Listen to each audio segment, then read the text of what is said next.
Howdy folks, Matt with Supertramp Campers here. Today we're out in beautiful Buffalo Creek, Colorado. And you know, a lot of people have questions about what's the right overlanding rig for them. Today we're going to try to help answer some of those questions. We're going to do a head-to-head test. The F350 with the Flagship HT on the back versus a Mercedes Sprinter van. We're going to dive into the pros and the cons of each rig.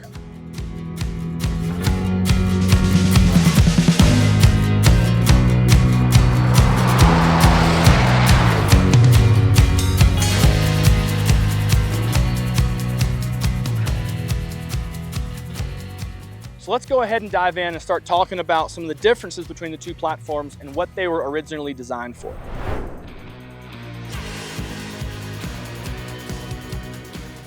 Starting with the Sprinter van here, it was originally designed for carrying various loads of cargo while mainly staying on the road.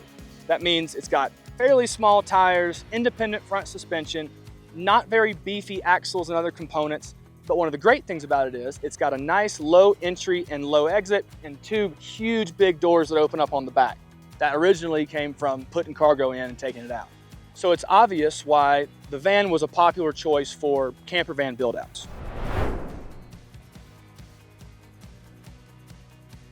The F350 here, it's a Super Duty truck. It's made to take a beating. It's got solid axles front and rear, and they're big and they're beefy. You've got 35-inch all-terrain tires from the factory. It's got a 6.7-liter Power Stroke diesel that pumps out just massive amounts of power. So when it comes to the overall durability and capability, the truck is the overall winner here because it's got the ground clearance from the factory. It's made to carry heavy loads. It's made to go to work. And when it comes to putting a camper on the back, you're really going to be satisfied with how well it handles all the extra weight.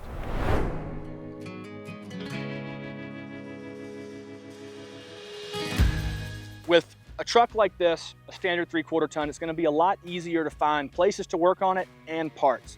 You can find most of the stuff you need at a standard auto parts store for your big 3 trucks. The van, on the other hand, you might have a little bit more trouble trying to find those parts and even more trouble trying to find someone to work on them. Most mom and pop shops are probably going to be a little bit apprehensive about working on a Mercedes Sprinter versus a standard 3/4 ton truck.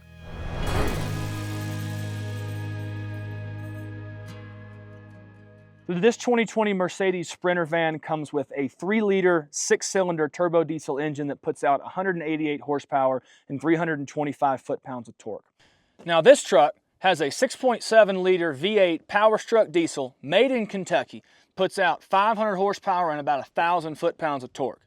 So from the factory, this F350 trimmer comes with 35-inch tires, 4-wheel drive, and those huge solid axles front and rear.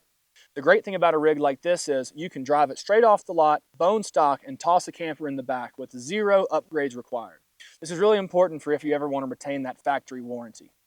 Then, down the road if you want to, toss a little lift on here, upgrade the suspension, toss some 37-inch tires on it, and this is a far, far more capable rig than a van ever could be. Speaking of upgrades, there's a lot more aftermarket support for a platform like this versus the van. Skid plates, rock sliders, suspension upgrades, lifts. There's just a lot more that you can do with a 3/4 ton truck than a van. So in terms of towing capacity, there's a pretty big difference between the truck camper setup and the van setup. For example, truck campers like this one are rated to tow upwards of 18 to 20,000 pounds versus a van really maxes out right around that 5 to 6,000 pound range. So on the other hand, here we have the van tire and wheel setup. And we're rolling on some 245/70/17s, which equates to about a 30.5-inch tire. You don't have near as much sidewall and you don't have near as much volume inside the tire. So when it comes to airing down to lower pressures, you're not going to get the same support and won't be able to air down to as low of a pressure. So ultimately, you can't smooth out that road quite as well. That's a little bit of information about tire sizes and kind of what you can fit under these vans and how big you can go and some things to think about when you're making your decisions. So with that, let's go ahead and jump into the van and let's start talking about the livability of it and talk about some details of the interior.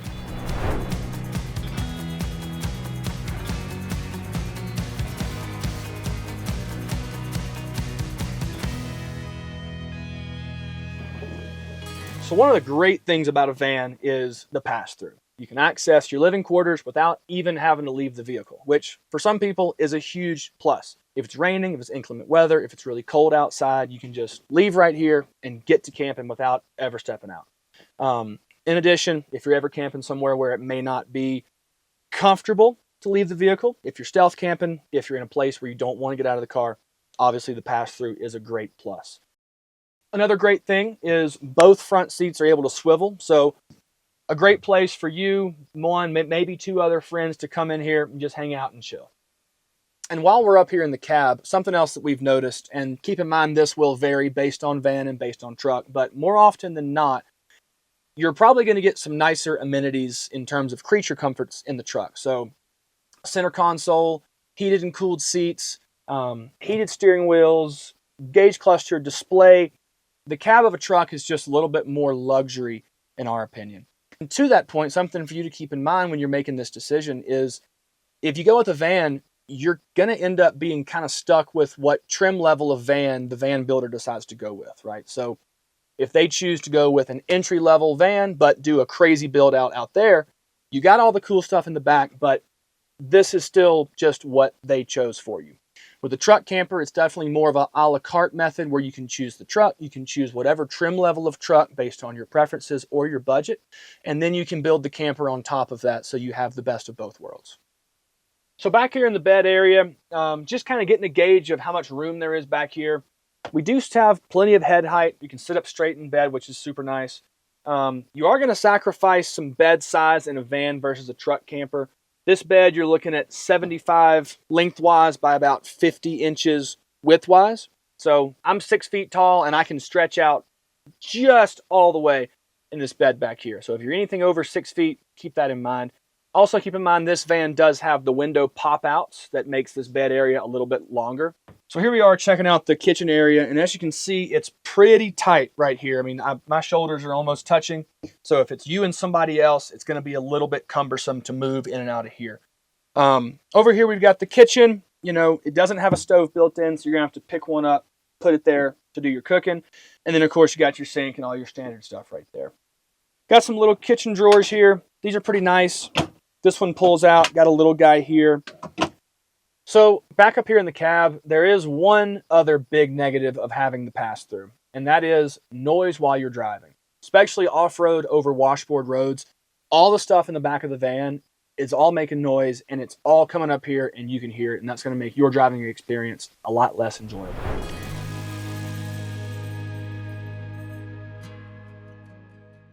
So now here we are inside of the Flagship HT, and as you can see already, there's a lot more room for me to move my arms, move around, spin around. My shoulders aren't bumping into stuff. It feels a lot less claustrophobic in here. At first glance, it may not look like there's a ton of storage inside of the HT here, but each one of these booths on the L-shaped couch all lifts up, so you have storage under there. The whole underbed lifts up as well, and then you have these gear storage lockers here and here, and then you have MOLLE panels on the driver's side wall. So in total, the Flagship HT has 34 cubic feet of storage. So in addition to all the storage inside of the camper here, you also get a full-size countertop. You got room to prep your food over here. You've got your full-size 2-burner propane stove here. We can also do induction if you want. But the great thing about this is it's already set up, ready to go. So when you get to camp, you don't have to dig through all your stuff to find your little induction cooktop, put it here and cook. Just open the top of this and start cooking. No setup required. So in addition to the big L-shaped couch down on the lower section of the camper, the great thing about a truck camper like this is you get this huge cab over section that features a true queen size bed. One of the great things about this is, you know, you can stretch out all the way, you can lean up against the walls, and then with all these windows open like this, you're getting all the natural light, all the airflow coming through here, and it almost feels like a little mobile treehouse.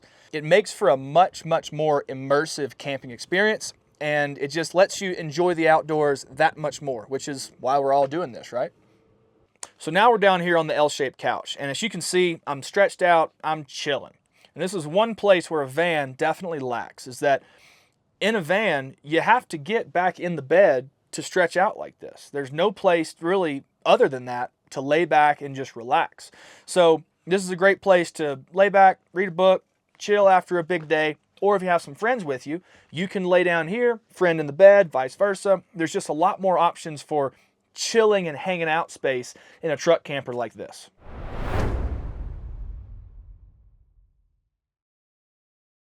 So something else to think about in terms of how the two rigs are built is metal versus composite construction. The van is essentially a big metal box with insulation just stuck or attached to the wall in some way. That's going to lead to the possibility of condensation. It's going to make your heater work harder, and it's just not as well insulated as a composite camper like this. On the other hand, this Flagship HT and all Supertramp campers use a vacuum-infused one-piece composite construction. What that means is you've got 1.5 inches of composite foam walls that surround the whole camper. That foam inside that wall acts like a natural insulation layer. So when your heater's running, it's not going to have to work as hard to keep the interior temperature as high. And in the summertime, with the van, that metal box is just getting heated up like an oven. But in this, you've got that 1.5 inch thick wall where the sun, that heat is going to have a harder time coming through those composite walls. So you're going to have better insulation properties with a one-piece composite camper like this versus a van.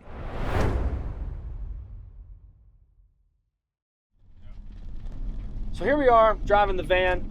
First impressions is the suspension actually feels pretty good. You can definitely feel the smaller tires letting you drop into those washboards a lot more. But the van's taking it pretty good, but as you can hear, it's definitely a lot louder in here than in the truck camper. You're hearing all the stuff rattling in the back, pots and pans and plates and stuff. Oh, acceleration leaves a little bit to be desired. There's definitely a lot of turbo lag on this Mercedes diesel engine, but it gets the job done.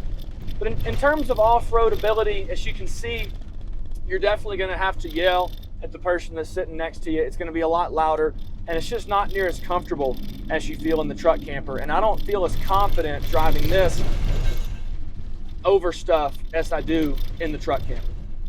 So now here we are in the truck camper setup, and as you can hear, we're going over washboard bumps right now, and it's a lot quieter in here. And a big reason for that is there's just nothing in the back seat or in the back of the truck to be making all that noise. Like in the van, you've got pots and pans, all that sort of stuff making all that noise. In here, you know, you definitely hear some rattles because it's a truck, but it's definitely a lot quieter. In terms of overall like driver feel and confidence, it's a lot more fun to drive this rig. It's got bigger tires. You're not dropping down into those washboards quite as bad. And it's just a lot more confidence inspiring in terms of the drivability.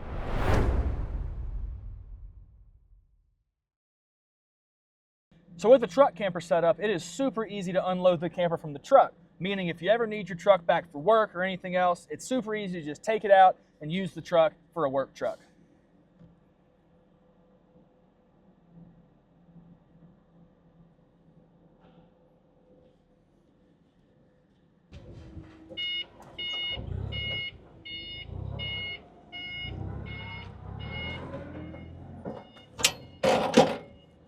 Since it's so easy to unload the camper from the truck, this doesn't mean that you're married to your vehicle platform. So this gives you the option to upgrade your truck whenever you want to keep you on the cutting edge of truck technology.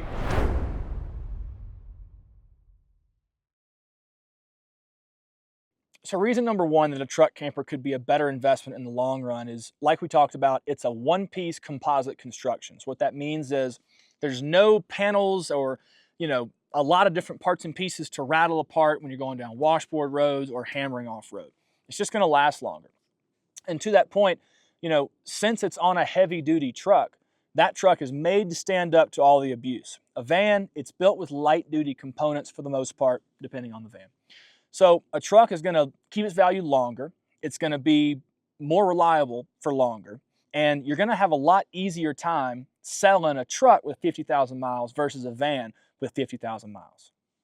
So off the bat, in terms of the financial aspect of the two, vans are normally gonna be more expensive, surprisingly, to get into than a truck camper. So let's talk some numbers.